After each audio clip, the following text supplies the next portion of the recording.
Hi there, wig lover. This is Heather from CysterWigs.com, and today I'm bringing you a review of an Amore wig. This one is called Alana XO, and the color is Maple Sugar. Now there is another version of this color that's rooted. This is the non-rooted version of the color. Before I get into the wig, I'd like to talk about the color real quick. So I'm going to zoom in here. So Maple Sugar is a light, natural auburn brown, kind of like a caramel brown, that has very beautiful blonde highlights throughout.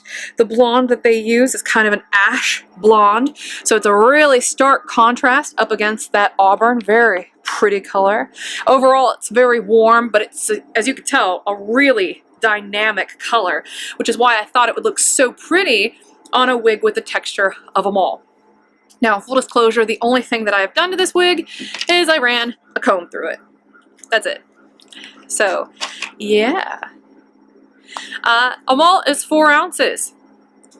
The front is quite long. I mean, it's basically what you might consider like a pretty standard mid-length bob that's just got a really loose deconstructed curl added to the bottoms. So the front is about 9 inches long. The crown down is about 11 inches long, and then the nape is about 6 inches long. But again, it's all curled, so it's one of those things where it's going to wear a little shorter than what the measurements would actually indicate. And to kind of show you what that is, I'll go ahead and do a little 360 for you so you can see how a mole looks on all sides.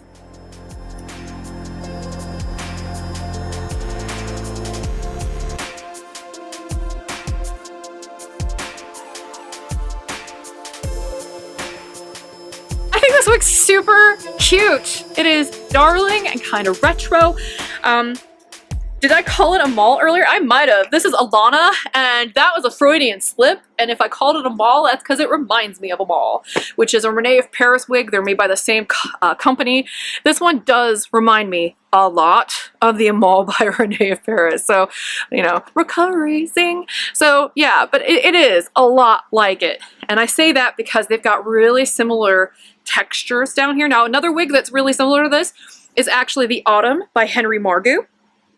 So if you like this, you know, sort of thing, that's another really nice one to take a look at. It's a little bit longer than this one. But this wig is super adorable. The curl pattern is really relaxed, really relaxed. It's not really one I would recommend if you're looking for a curly wig. Instead, this one is more for, you know, people who want that laid back sort of boho vibe, but in a mid-length. Really super cute, effortless little wig. So let me go ahead and take Alana off so I can show you what the cap construction looks like. This one has a really nice double monofilament top with a generous band of polyurethane right at the front hairline. It's a very smooth monofilament top. Great thing about double monofilament is not only can you get away with not wearing a wig cap underneath it if you want. I mean, I do because I'm trying to grow out my bio hair a little bit, and you know, it's a little unruly, so I need the wig cap to sort of keep it in line.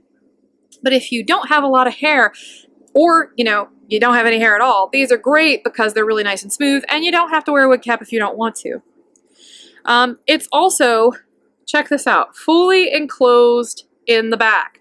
All enclosed in like this kind of meshy material, but don't get it twisted. This is not a hand-tied wig. This is not hand-tied. This back portion is actually wefted. Okay, so check that out, wefts. I know that's super confusing, but they're wefts. And then the wefts are actually sort of enclosed in this meshy material. Now for somebody with androgenic alopecia like moi, this serves no real purpose whatsoever. Like, that doesn't really help me out at all. I prefer open back because it breathes a little bit better. This will basically trap heat everywhere.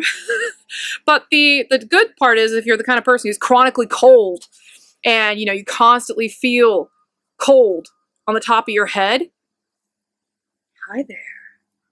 These XO caps are calling you.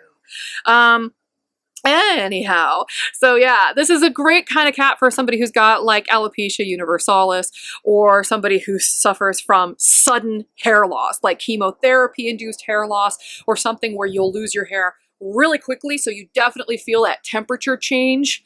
This is really the benefit of having an enclosed cap like that, because it doesn't even breathe as well as like a completely hand-tied cap will. Because I mean, with a completely hand-tied cap, this material in the back would be like completely see-through. It'd be very, very transparent, and it would feel very lightweight. This wig does not feel particularly lightweight, not only because it's fully enclosed, but because it's got that double mono top, which will make it just a heavier wig in general. But again, if you need the coverage and you are always cold and that sort of thing, that's what this kind of cap is really, really great for. The ear tabs also designed for people who don't have the kind of hair loss I have. You know, if you don't have a lot of hair here on the sides, they got polyurethane. Stick some adhesive there. Bonk, bonk. It'll stay in place. Same thing with the nape here. There's a reason why they put that polyurethane on the nape. It's because if you don't have hair back there, you could put adhesive there as well. So you could put adhesive in the back, adhesive on the sides, and adhesive at the front hairline. But you can't really do that if you got hair in those places, because you'll just yank that hair right out when you take your wig off at the end of the night. So you can kind of see what they were trying to do here. These were made specifically for people who don't have a ton of hair on their heads. Doesn't mean you can't wear them though. So just want to put that out there. There's a reason why they came out with this cap construction. Very stretchy on the sides, not stretchy whatsoever on the rest of the wig. It adjusts a bit like a bra here in the back. And let me go hunting for permatease at the crown, see if they put any of it back here. Hunting for the permatease, hunting for the permatease. There is a little bit actually. Right here on the very first couple of tracks in the back of the wig, tiny, tiny, tiny, tiny, tiny little bit of permatease. Teeny, teeny, tiny. I mean, it's right there on the back end of that weft. So seriously, if I hadn't have gone hunting for it, probably wouldn't have found it. So just want to throw that out there. This one does have a teeny, teeny, teeny little bit of permatease right at the crown, but not enough to make it feel like it's got to bump it. I mean, I think that's basically just there so that way you don't see the abrupt seaming between the monofilament top and the tracks in the back of the wig. So I think it's mainly just there to obscure those tracks. I'm gonna go ahead and put this one back on for you now.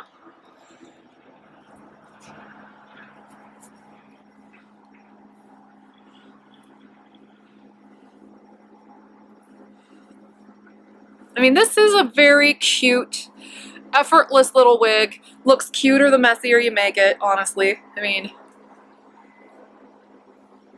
to me, this looks really natural on. Does not have a lace front.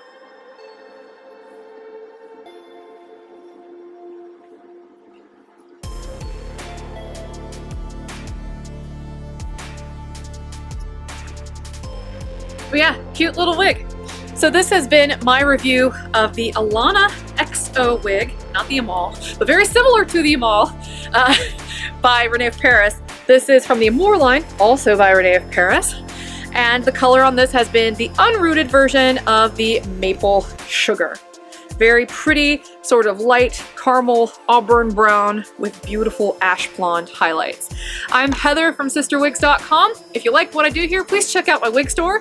It's just www.cysterwigs.com, also known as CysterWigs. And until next time, I hope you have a great afternoon. Bye-bye.